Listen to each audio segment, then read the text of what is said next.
Welcome to our channel Saraswat classes. Next comparative quantities अपने कर रहे थे। नेक्स्ट क्वेश्चन है question number 8। The price of a TV is 13,000। The sales tax charge at the rate 12%। Find the amount that he will have to pay. देखो TV की price कितनी है, price of TV, यानी आप market गए और आपको टीवी की रेट बता दी 13,000 रुपीज़। लेकिन क्या होता है, वो 13,000 रुपीज़ गवर्नमेंट उस पर टैक्स लेती है, उसको सेल्स टैक्स बोलते हैं। यानी सेल्स टैक्स का मतलब जितनी भी कोई चीज़ दुकानदार कोई चीज़ बेचता है तो उस पर सेल्स टैक्स लगता है। लेकिन यहाँ पे तो अपने क्या है कि इतना नहीं है, सेल्स टैक्स लोग भरते नहीं है। लेकिन बहुत बड़ी बड़ी जगहों पे शोरूम होते हैं ना, वहाँ पे सेल्स टैक्स देना पड़ता है, पक्का बिल जिसको बोलते हैं वो बनाना पड़ता है। ठीक है, अपने तो क्या यहाँ पे लोकल दुकान होती है, उसका कुछ नहीं होता, वो सेल्स टैक्स देते नहीं है। सेल्स टैक्स देना चाहिए। सेल्स टैक्स क्यों देना चाहिए? क्योंकि ये गवर्नमेंट के 12% जो है इसका, वो गवर्नमेंट के पास जाता है, गवर्नमेंट उससे अपने देश का डेवलपमेंट करती है। लेकिन सेल्स टैक्स होता है, हर चीज़ पे लगता है। लेकिन अपने क्या होता है, पैसे कम लगने की वजह से सेल्स टैक्स दुकानदार भी नहीं देता, नहीं अपने बिल लेते हैं, अपने डायरेक्ट उसको ले आते हैं। और बड़ी चीज़ लेते हैं, जैसे अपने गाड़ी लेते हैं, बाइक लेते हैं, उस पर जरूर सेल्स टैक्स लगता है, क्योंकि उसका पक्का बिल बनाना पड़ता है, नहीं तो वो चलता नहीं है कच्चा। और टीवी, फ्रिज, ये घरेलू चीज़ें ये चल जाती है। टीवी की प्राइस इतनी है और उस पर टैक्स कितना लग रहा है, सेल्स टैक्स, वो गवर्नमेंट के पास जाता है, वो आता है 12%। तो उसको कितने रुपए देने पड़ेंगे? तो उसको रुपए तो ज़्यादा देने पड़ेंगे। 13,000 का टीवी है, प्लस टैक्स और जुड़ गया उसका, ठीक है ना। टैक्स हमेशा इसमें ऐड होके देता है। तो देखो पहले 13,000 का, 13,000 का 12% निकालो, कितना होगा? 12/100 इंटू 13,000। 2 0 से 2 0 कट गया। अब देखो 12 को 130 से मल्टीप्लाई करो तो कितना आएगा? 12 इंटू 13 36, यानी 1560। यानी इतने रुपए उसको 1560 रुपये उसको और देने पड़ेंगे। तो कितने रुपए उसको पे करने पड़ेंगे? तो उसको देने पड़ेंगे, सेलिंग प्राइस कितना हो गया उसका? 13,000 प्लस 1560, टैक्स के हो गए तो 14,560 रुपये उसको पे करने पड़ेंगे। ठीक है, टैक्स का मतलब ये होता है कि आपको, टैक्स का मतलब ये होता है उस पर आपको कितना रुपए टैक्स और देना। टैक्स का मतलब और उसको एक्स्ट्रा देना पड़ेगा। डिस्काउंट का मतलब होता है छूट, टैक्स का मतलब होता है और ज़्यादा पैसे देना पड़ेगा। समझ आ गया? तो ऐसे आपको सिंपल से क्वेश्चन है, मैंने आपको करवाए हैं, वो आपने देखे होंगे वीडियो में, एकदम इजी क्वेश्चन है।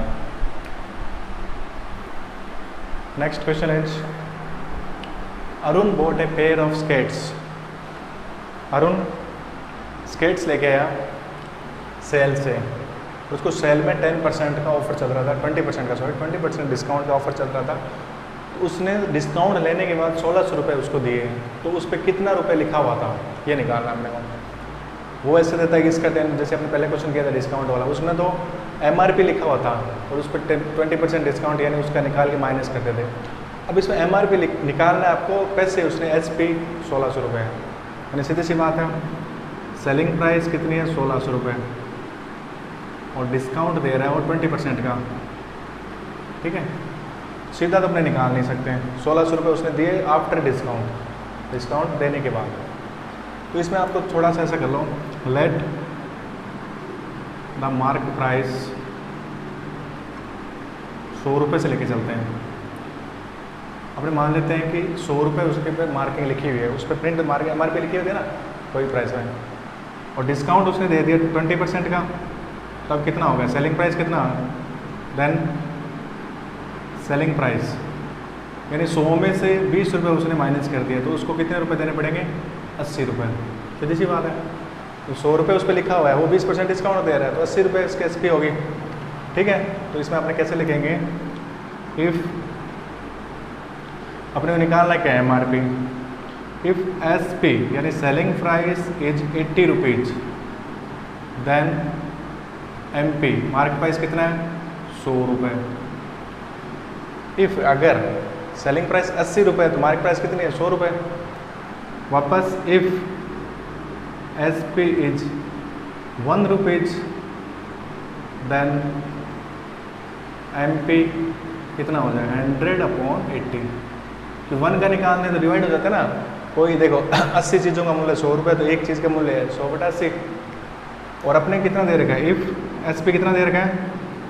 1600 रुपये दे रखा है ना, 1600 रुपये। देन एम पी 100/80 तो है ही, एक से ज़्यादा पूछा है तो मल्टीप्लाई हो जाता है 1600 से, 10 से 10, ये हो गया 20, यानी 2000 रुपये में उस पर MRP लिखी हुई थी। 2000 का 20% 1600 ही होता है, ठीक है। तो 2000 रुपये उसको MRP उसकी थी। समझ आया क्वेश्चन? तो ऐसे आपको डिस्काउंट MRP निकालना है। अगर सीधा ही वो MRP दे के डिस्काउंट देता तो अपने सीधा इसका 20% निकाल के और माइनस कर देते MRP में से SP। नेक्स्ट क्वेश्चन है, I purchase a hair dryer. I purchase a hair dryer for 5400 rupees including 8% VAT. अभी वेट क्या चीज़ है? देखो, वेट भी एक तरीके की टैक्स है जिसको बोलते हैं वैल्यू एडेड टैक्स, यानी वेट भी लगता है। 8% का सेल्स टैक्स तो हमेशा 12% का लगता है, 8% का वेट भी लगता है। यानी कोई चीज़ अपने खरीदते हैं तो उस पर गवर्नमेंट अपने को वेट लगेगा। आजकल तो GST हो गया, पहले वेट भी लगता था। जैसे डीजल पेट्रोल पर वेट अपने बोलते हैं वेट बढ़ गया, वेट बढ़ा देते हैं तो डीजल पेट्रोल अपने आप बढ़ जाते हैं। टैक्स ही होता है एक तरीके का, सीधा ये समझो। ये बोलते टैक्स को मिला के इतने रुपए दे रहा है, तो अगर टैक्स को निकाल दे तो कितने रुपए होंगे? सेम ऐसा ही क्वेश्चन है जैसे अपने पहले किया था, ठीक है। तो लेट द CP यानी कॉस्ट प्राइस पहले बिफोर वेट। वेट से पहले मान लेते हैं अपने CP 100 रुपये थी, 100 रुपये की थी कोई चीज़ वो, ठीक है। अब वेट बढ़ा दिया आफ्टर 8% वेट, यानी 100 रुपये पे 8 रुपये और टैक्स लग गया, तो कितने रुपए की होगी वो? 108 रुपीज़ की होगी नहीं। तो उसमें डिस्काउंट था तो माइनस किया था, इसमें वेट टैक्स बढ़ता है, आगे बढ़ो टैक्स बढ़ता ही है, 10 हो गई। तो वापस वही, if the price including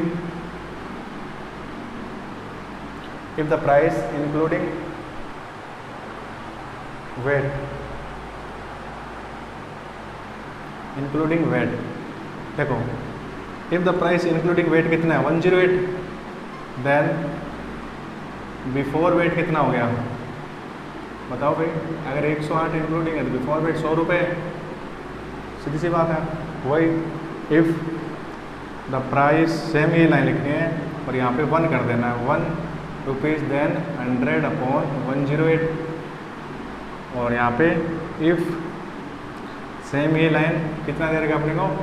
5400, including है ना, इंक्लूडिंग 5400 रुपीज़ देन 100/108 मल्टीप्लाई 5400। अब ये कट कर लो, कैसे कट करेंगे?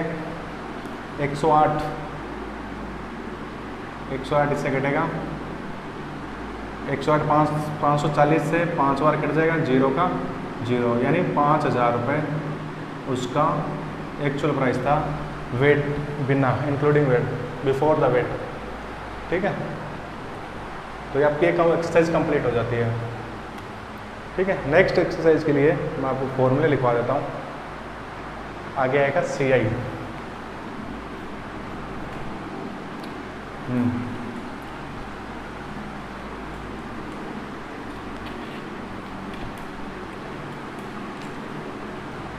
नेक्स्ट टॉपिक है वो अगले एक्सरसाइज में आएगा, कंपाउंड इंटरेस्ट। कंपाउंड इंटरेस्ट इसको शॉर्ट में बोलते हैं CI। जैसे SI होता है ना, सिंपल इंटरेस्ट, वैसे कंपाउंड इंटरेस्ट होता है। ये बैंकों में यूज़ करते हैं। SI तो अपने जो नॉर्मल ब्याज पे देते हुए जहाँ पे वहाँ पे ऐसा यूज़ करते हैं। जैसे घरों में किसी ने 2 रुपये सैकड़े पे ब्याज लिया, 3 रुपये % से लिया। % अलग होता है, सैकड़ा जो वो सैकड़े की बात है, % है। लेकिन गवर्नमेंट अपने जो लेते हैं उधार वो अलग चीज़ है, बैंक देती है वो अलग चीज़ है। बैंक कैलकुलेट करती है कंपाउंड इंटरेस्ट पे, ठीक है, इसलिए उसका ब्याज हमेशा कम होता है। देखो इसका फॉर्मूला होता है कंपाउंड इंटरेस्ट का, CI का, P मल्टीप्लाई 1 प्लस, फिर आप याद रखो 100 plus R upon 100 power n minus P। अब देखो P होता है प्रिंसिपल, प्रिंसिपल तो आपको पता ही है, प्रिंसिपल यानी कितने रुपए आपने लिए। R होता है रेट, परसेंटेज, कोई भी परसेंटेज हो सकता है, कितने परसेंट पे आपने ब्याज पे रुपए लिए। N होता है टाइम, ठीक है, ये इतनी चीज़ आपको याद नहीं है। P तो प्रिंसिपल यानी कितने रुपए आपने उधार लिए, रेट कितने परसेंट पे लिए, 8%, 9%, 10%, जो भी है, तो N यानी टाइम, ठीक है। इसमें भी दो चीज़ है, एक होता है ईयरली या एनुअली भी बोलते हैं कभी कभी, एनुअली, एक होता है हाफ ईयरली, क्वार्टरली भी होता है लेकिन आपके सिलेबस में नहीं है। ईयरली और हाफ ईयरली रखो बस, ठीक है, एनुअली या ईयरली की बात है। ईयरली में आपको क्या करना है, कुछ नहीं करना है, सीधा फॉर्मूला लिख लेना है, इसके आगे लिख लो नो चेंज, सीधा फॉर्मूला ऐसे कैसा रख देना है जो दिया हुआ है। हाफ ईयरली में थोड़ा सा चेंज होता है, रेट जो होती है ना, रेट वो हमेशा हाफ हो जाती है, और टाइम होता है ना, टाइम वो डबल हो जाता है। या आपको क्वेश्चन में देगा वो कि कंपाउंड इंटरेस्ट आपको ईयरली निकालना है या हाफ ईयरली, बोर्ड में हर साल क्वेश्चन आता है इसका एक, CI का, ठीक है। ईयरली दिया हुआ तो कुछ चेंज नहीं करना, PRN दिया हुआ सीधा फॉर्मूले में पुट करना है। हाफ ईयरली दे दिया उसने तो रेट आपको जो दी है, मान लो 5% दी हुई है तो 2.5% हो जाएगी, 6% दी है तो 3% हो जाएगी, टाइम आपका सीधा डबल हो जाएगा। 2 ईयर दिया तो उसका 4 ईयर, डेट दी है यानी 1.5 दी है तो उसका 3 ईयर हो जाएगा, ठीक है, ये करना है। ये तो होगा CI का। एक होता है अमाउंट का फॉर्मूला। अमाउंट क्या होता है, हिंदी में बोलते हैं अपने मिश्र धन, यानी ब्याज plus principal, interest plus principal दोनों को मिला दे तो अमाउंट बन जाता है। तो इसका फॉर्मूला कुछ नहीं करना है, यहाँ पे माइनस ये P इतना हट जाएगा, सेम ऐसे रहेगा, मतलब ये हटा दो, ये अमाउंट का फॉर्मूला बन गया, P को माइनस नहीं करना है, ठीक है। ये इतना अमाउंट पूछे तो ये फॉर्मूला लगाना है, ठीक है। तो इसके क्वेश्चन मैं आपको अगले वीडियो में कराऊंगा, पहले ये करो, क्वेश्चन कंप्लीट करो, अगले वीडियो अपने CI का टॉपिक बनाएंगे, ठीक है।